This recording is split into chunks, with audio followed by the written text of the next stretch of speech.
A paz do Senhor, meus queridos amados irmãos, Deus abençoe, sou eu, Alderino Cardoso, estudante da Palavra de Deus, também algumas vezes professor da Escola Bíblica Dominical.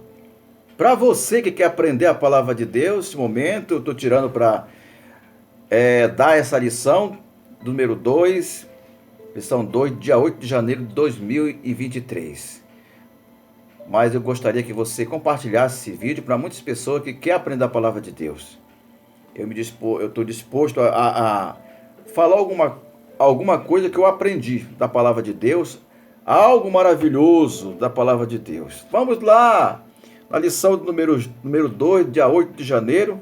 Compartilhe esse vídeo, vamos estudar junto, glória a Deus.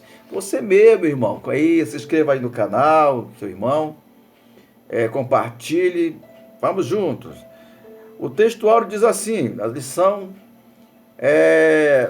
mas primeiramente eu quero dizer que estamos falando sobre avivamento. Aviva a minha alma, ó Deus, né? Aviva a tua obra, ó Deus, melhor. O chamado da Escritura do quebrantamento do poder de Deus.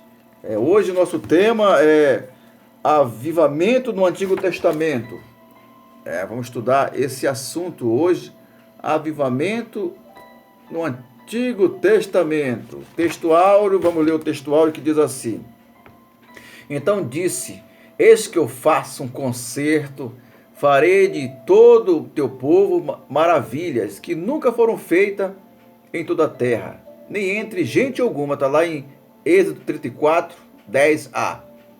Então Deus vai fazer em nós este ano, né? Tome posse, um avivamento na tua vida, na minha vida, do Brasil, que vai sair para toda a nação, todas as nações, o avivamento. E você está incluído. Vamos buscar o avivamento em oração, em súplica, em nome de Jesus. Toma posse. Verdade prática diz assim: a Bíblia revela que Deus responde ao seu povo com muito avivamento, como resposta em oração e súplica. Então Deus, quando você dobra o seu joelho para orar, meus irmãos, a palavra de Deus diz que nossa luta não é contra sangue nem carne, mas contra potestades, né, e principado. Mas você vence, né? É orando que você vai vencer. É orando que você vai adquirir o avivamento para sua alma, né? Muitas pessoas que estão precisando de avivamento. Então, se você está precisando de avivamento, dobra teu joelho agora e começa a suplicar, começa a orar pedindo o avivamento do Senhor. Ele diz que Deus revela e responde o seu povo com muito avivamento, como resposta em oração e súplica. Então, o textuário fala para nós, né, que ele vai avivar nossa alma, mas é preciso conserto, é preciso nos consertar. A leitura bíblica em classe está aqui em 2 Crônica, capítulo 34, 39 e 33. Diz assim: Então o rei convocou e ajuntou todos os anciões de Judá e Jerusalém. E subiu a casa do Senhor todos os homens de Judá, os habitantes de Jerusalém, e os sacerdotes e os seus levitas, e todo o povo, desde o maior até o menor. E ele os ouviu deles todas as palavras do livro do concerto, que tinha achado na casa do Senhor. E pôs-se o rei de pé no lugar, fez um concerto perante o Senhor para andar para guardar os seus mandamentos e os seus testemunhos e os seus estatutos com todo o seu coração, de todo o coração e de toda a sua alma, cumprindo a palavra do concerto que estão escritos naquele livro. E fez estar de pé todo quanto achava em Jerusalém e Benjamim, e os habitantes de Jerusalém, e fizeram conforme o concerto de Deus, o Deus de seus pais. E Josias tirou todas as abominações de todas as terras que eram dos seus filhos de Israel, e todo quanto achava em Israel, e abrigou com que tal culto servisse ao Senhor, seu Deus, e todos os seus dias que se achavam pós o Senhor, Deus de seus pais. Então, é preciso, né, nossos líderes, muitas vezes, fazer concertos, né? Josias, ele fez um concerto com Deus, né? E guardou seu mandamento. No caso, hoje a igreja precisa, tem muitas igrejas que está fria na fé, Tem muitas igrejas que estão precisando de um avivamento. Você que congrega numa igreja, você viu a grande mudança depois da pandemia, as pessoas ficaram um pouco frias. Mas Deus está chamando, Deus vai fazer um concerto com cada um de nós. Aliás, vamos fazer um concerto com Deus e Deus vai avivar o seu povo. Entendeu, pessoal? Então, se você quer avivamento, busque agora em oração, em súplica. Deus quer avivar a tua alma. Se você não sente mais vontade de ir para a igreja, não sente mais vontade de ler a Bíblia, Deus vai avivar a tua alma. Você pode ler 2 Crônicas, capítulo 34, 29 e 30, até o 33, né, na tua Bíblia, do Antigo Testamento. Vamos lá para a introdução. Introdução hoje dessa maravilhosa revista, né, que fala sobre avivamento. Nós precisamos de avivamento. Diz assim: nesta lição temos o propósito de fazer o panorama dos avivamentos em diferentes momentos da história de Israel, embora a palavra não apareça claramente nos textos do Antigo Testamento. E acontece que, em diferente ocasião, juntamente com o povo, o rei da ocasião fazia um movimento de retorno dos primeiros fundamentos revelados no Torá. Muitas vezes, o apelo a esse retorno vinha por meio dos profetas. E, atendendo a eles, o rei tomava a iniciativa de acabar com as idolatrias e trazer de volta os princípios das leis e restaurar a adoração no templo. A partir desse estudo do Antigo Testamento, veremos quanto se fez necessário uma busca sincera por um avivamento espiritual. Entendeu, meus irmãos? Então, o rei, naquela ocasião, ele retornou os primeiros fundamentos revelados no Torá. Muitas vezes, o apelo, esse retorno, vinha por meio dos profetas, e atendendo eles, o rei tomava a iniciativa de acabar com a idolatria. A idolatria é uma coisa que não agrada a Deus. Se você ainda tem um ídolo, se você ainda tem alguma coisa que te impede, né, Deus tocar no teu coração, Deus te abençoar, você tem que ver, fazer uma alta reflexão, ver o que ainda está, o teu coração está em que ainda, né? Então precisamos ser libertos, né, da idolatria. Vamos agora no primeiro tópico. Né? Vamos lá agora no primeiro tópico, que está falando sobre o panorama do avivamento no Antigo Testamento. O avivamento no tempo de Moisés, quando José, filho de Jacó, morreu, o povo de israelita sofreu com a tirania de Faraó, que não conhecia a história de benefício que os judeus receberam da parte de Deus no governo de José. Está lá em Êxodo 8, 9, 13, 14 e Atos 7, 18, 19. Nesse contexto, Moisés foi divinamente chamado do Monte Horebe e viu uma sarça ardente que queimava, mas não se consumia. Então, as pessoas não reconheceram, né? José morreu, quando José, filho de Jacó, o povo israelita sofreu uma tirania de Faraó, né? Sofreu uma perseguição, não conhecia a história de benefício dos judeus, receberam por parte de Deus no governo de José. Nesse contexto, Moisés foi chamado, né, divinamente, Monte Horebe, viu a sarça ardente que queimava, né, e comprovado que Deus, né, estava ali, mas não se consumia, né. Ao se aproximar daquela imagem, Deus chamou para libertar seu povo do Egito, dizendo: eu sou o Deus do teu pai, o Deus de Abraão, o Deus de Isaac, o Deus de Jacó.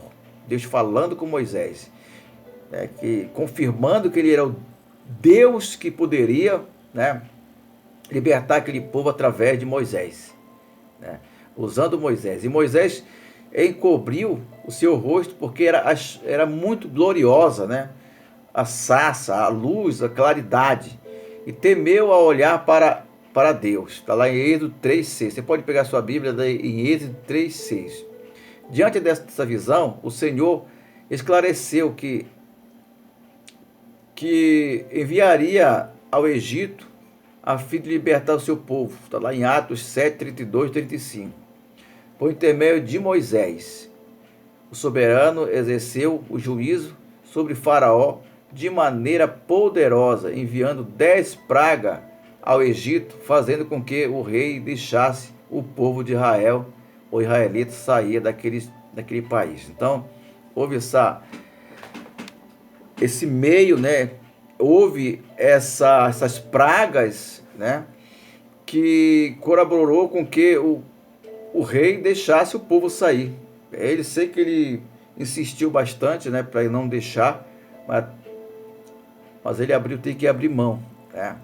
Passou certas consequências, né? Aquele povo lá, mas ele teve que libertar o povo. Segundo o subtópico diz assim: o avivamento no tempo de Samuel. Deus usou o profeta Samuel para denunciar a maldade do povo rebelde, a apostasia e o desprezo pelo sagrado templo do sacerdote Eli. Está lá em Samuel, 1 Samuel 3, 13, 14, 20 e 21. Então uma grande guerra contra os filisteus se instalou na região de Efraim, Ebenezer. Os israelitas foram derrotados. Então se levantou uma grande guerra, né? E os filisteus se instalou na região, os israelitas foram derrotados. Resultado, a arca foi tomada e os filhos de Eli, que eram sacerdotes, foram mortos. E ao saber a tragédia com seus filhos, bem como da tomada da arca pelos filisteus, o sumo sacerdote Eli também morreu. Está assim, 1 Samuel 4, 11 e 22. Então, queridos, isso é o período da desobediência. Quando muitas vezes nós desobedecemos a Deus, não importa, né, quem seja, se somos pastores, se somos servos de Deus, todos nós pagamos um preço pela nossa desobediência. E foi no contexto desse acontecimento que Samuel exortou os israelitas ao arrependimento. Assim, o seu povo se humilhou e buscou o Senhor, que lhe deu uma grande vitória. Um grande avivamento chegou em Israel e Samuel julgou a Israel todos os dias da sua vida. Então, Deus, ele quer te usar, ele quer me usar, mas depende de nossas condições, se nós estamos em concerto com Deus, se nós estamos verdadeiramente da maneira que Deus quer nos usar, né? Muitas vezes nós não estamos aptos, precisamos voltar hoje mesmo a se humilhar, a buscar a presença de Deus. Samuel era um homem de Deus e foi usado por Deus para levar o avivamento ao povo.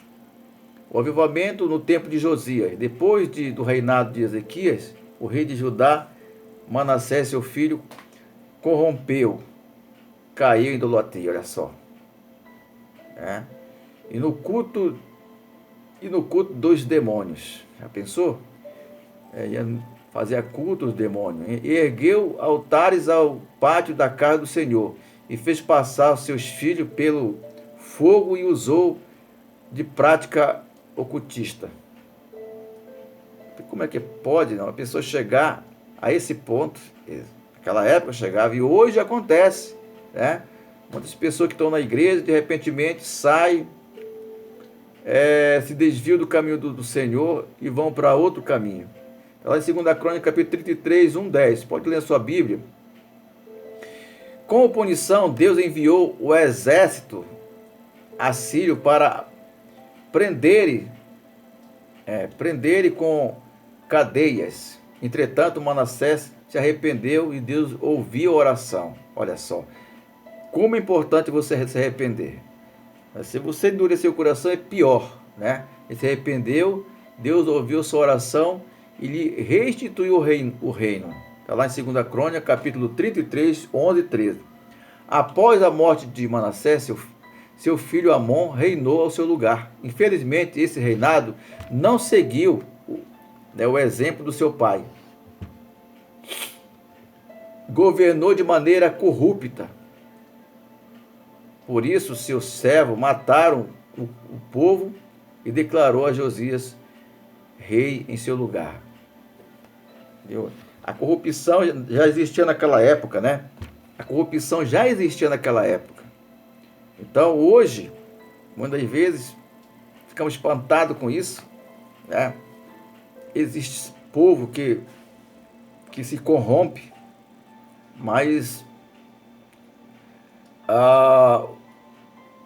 Deus está de olho nessas pessoas, né? Existem aquelas pessoas que muitas vezes ficam fazendo coisa que não agrada a Deus, como o Amon, né? Amon reinou no seu lugar. Infelizmente, esse rei não seguiu o exemplo do seu pai. Tem muitos pais, né, que seguem na linha, mas sua descendência, seus filhos, vão para outro caminho, desagrado a Deus. Diante desse momento incerto, o rei Josias realizou uma verdadeira reforma espiritual na vida da nação.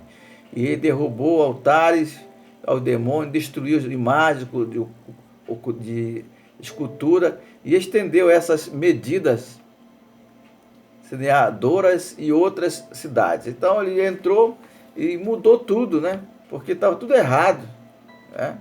Quando uma igreja não vai para frente, Deus levanta outro pastor, outro diácono, outro presbítero para consertar aquela igreja, né? E aquela igreja vai mudar totalmente. Muitas as coisas deste mundo estão entrando na igreja, né?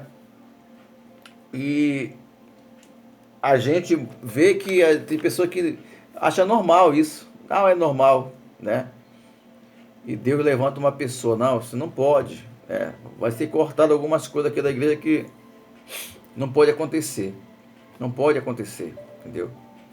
Então é preciso ter mudança. Segundo tópico, confissão de pecado, retorno da palavra de Deus. Glória a Deus, aleluia. Confissão de pecado e retorno à palavra de Deus. Leia aí na sua revista, então acompanhe. Diz assim, o chamado de Neemias. Neemias se achava na função de copeiro, o rei de Artaxerxes, da Pérsia, quando foi informado da miséria em que a cidade de Jerusalém se encontrava. Apesar do templo estar reconstruído, os muros da cidade estavam fundidos e as suas portas queimadas no fogo. Está lá em Neemias capítulo 1, 3. Neemias orou durante 4 meses, com grande lamentação. Meus irmãos, é importante nós tirarmos tempo, né? Pagar o preço, né? Às vezes a gente começa a orar e vê as provações e desiste, né? Olha só, Neemias deu um bom exemplo aí. Neemias orou durante 4 meses, né? Eu tenho certeza que houve muito levante contra Neemias, mas se você passar por todas essas provações, você vai vencer, você vai reconstruir uma igreja, vai reconstruir, né, o ânimo dentro daquela igreja, porque Deus vai operar milagre. A confissão de pecado, lá em segundo subtópico do segundo tópico. Faço confissão pelo pecado dos filhos de Israel, que pecamos contra ti. Também a casa Pai, pecamos. Está lá em Neemias 1, 6b. Esse foi o dos pontos altos da oração de Neemias, né? Declarando, sabe, perante a Deus o que ele ia fazer, né? E determinou o seu coração. Na ocasião, um intercessor, ele se inclinou entre os pecadores, mencionando a casa do seu próprio pai. Neemias confessou: mas de todos os nós corrompemos, contrário, não guardamos o mandamento, nem o estatuto, nem o juízo ordenaste a Moisés teu servo. Neemias 1.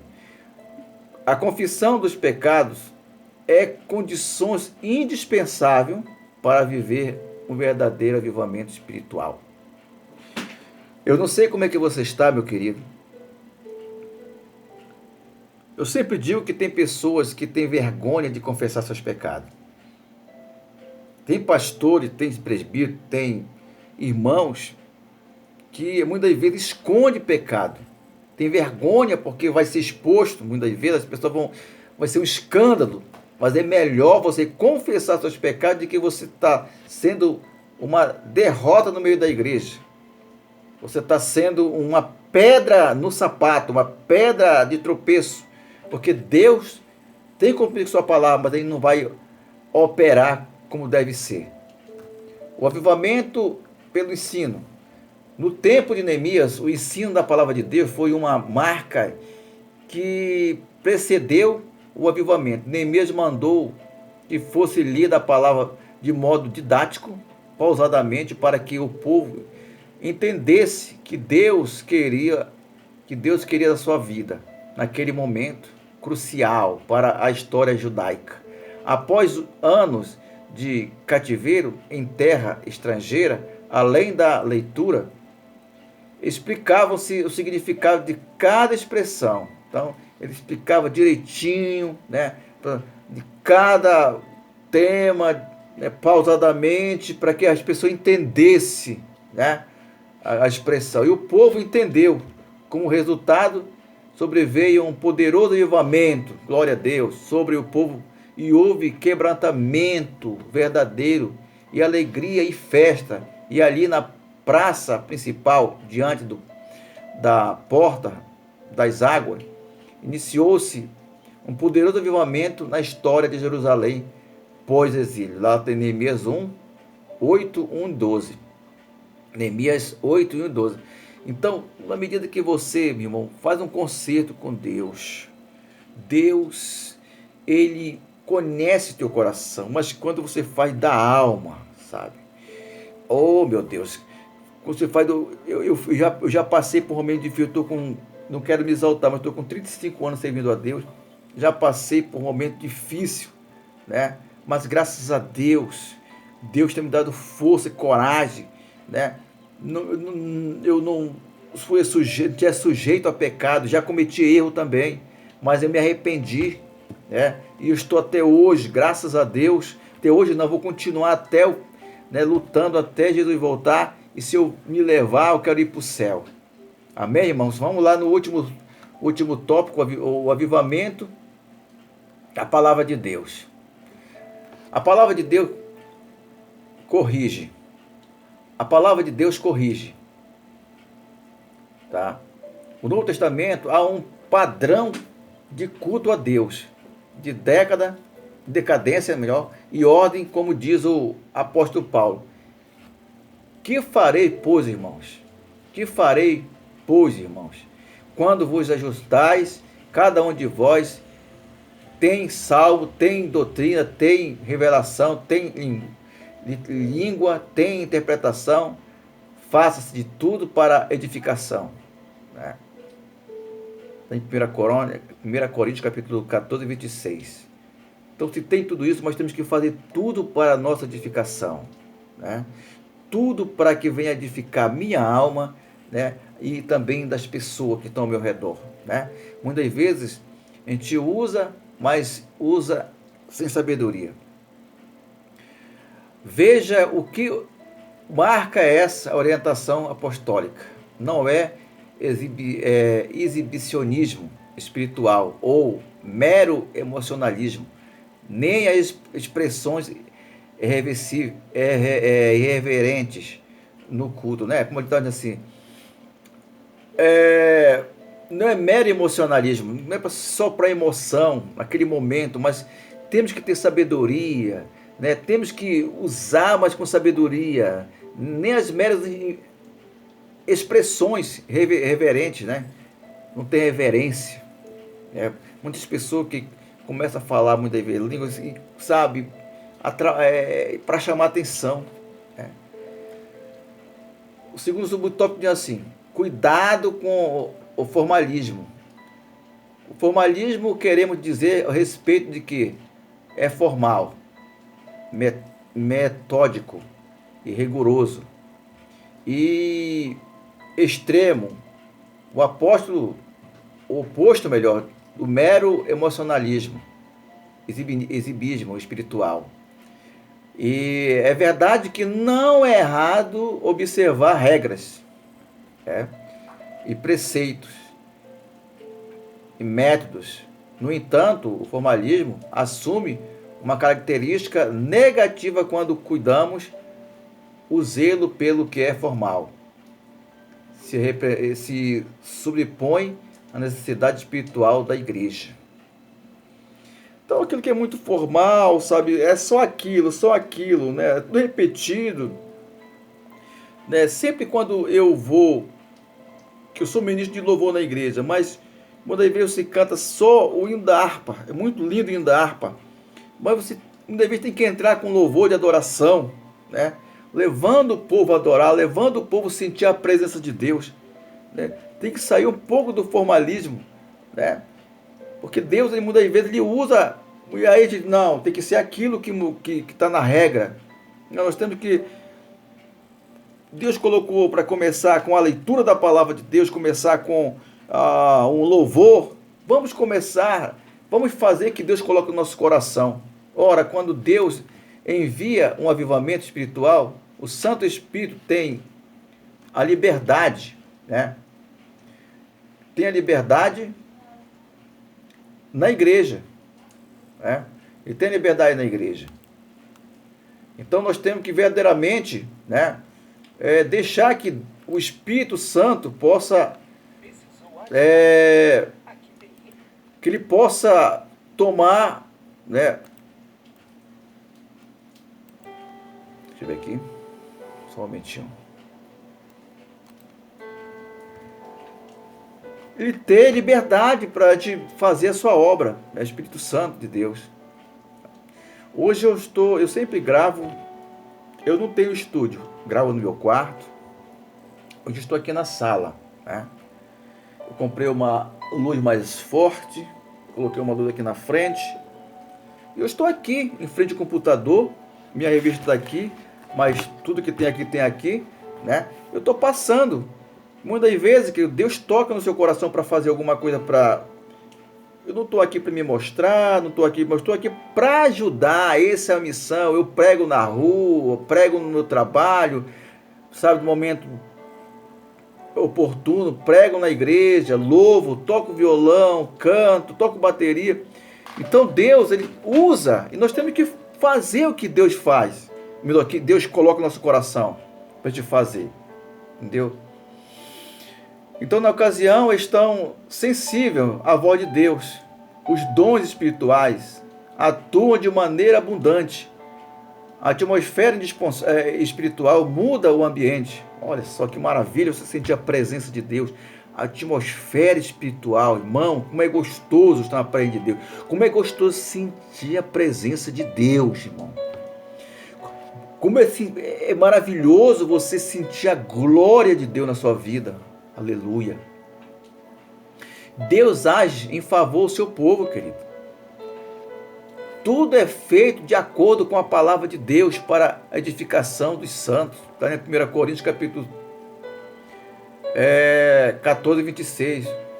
Tudo é feito de acordo com a palavra de Deus para a edificação dos seus santos. Então, é de acordo com a palavra de Deus. Passou disso, é meninice. A palavra de Deus diz que passou disso é do inimigo. mas nós temos que fazer conforme a palavra de Deus, conforme a palavra de Deus nos manda.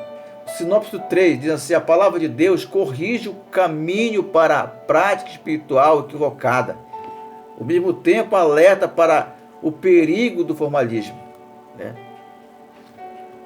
Vamos à conclusão, para encerrar. O avivamento no Antigo Testamento sempre vieram como resposta e quebrantamento espiritual e as orações, o povo de Deus ao povo de Deus, do povo de Deus, né? Isso se dava sempre diante de uma situação de calamidade ou de decadência espiritual e moral. Por misericórdia e bondade, Deus promovia a restauração de Israel.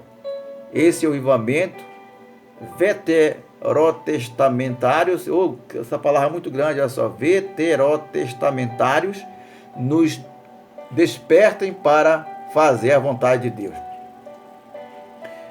Nestes tempos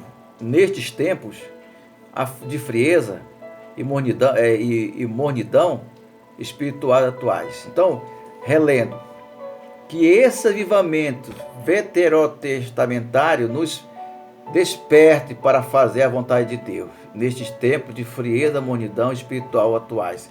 Como eu falei, eu vou na igreja, eu fico lá sentado com o pastor, eu sou co-pastor, eu vejo a igreja vazia. Antes da pandemia ela estava cheia. Aí o povo aproveitou, o inimigo trouxe essa doença e muitas pessoas não voltaram, né? E a gente tem orado, tem buscado, tem visitado, mas as pessoas continuam frias. Ninguém pode colocar uma injeção, aplicar nele, é oração mesmo, é buscar através de oração, né? E nós temos que fazer a nossa parte, né? E hoje as pessoas estão com uma frieza, uma mornidão, né? Então precisamos estar ali, meu irmão. Se você está morno, frio na fé, vai assim mesmo para a igreja, dobra teu joelho, não pode ficar desse jeito não. Você não pode ficar desse jeito achando que está normal, não é normal, não é normal.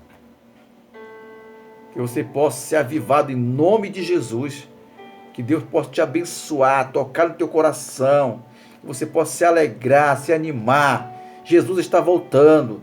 Essa lição toda que estamos estudando já nos preparando para a volta de Jesus. Amém? Deus abençoe.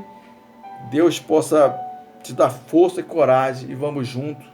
Quero encontrar você lá no céu. Quero encontrar você na glória. Todos nós glorificando o Senhor. Todos nós juntos ali adorando, exaltando o nome do Senhor. Deus abençoe.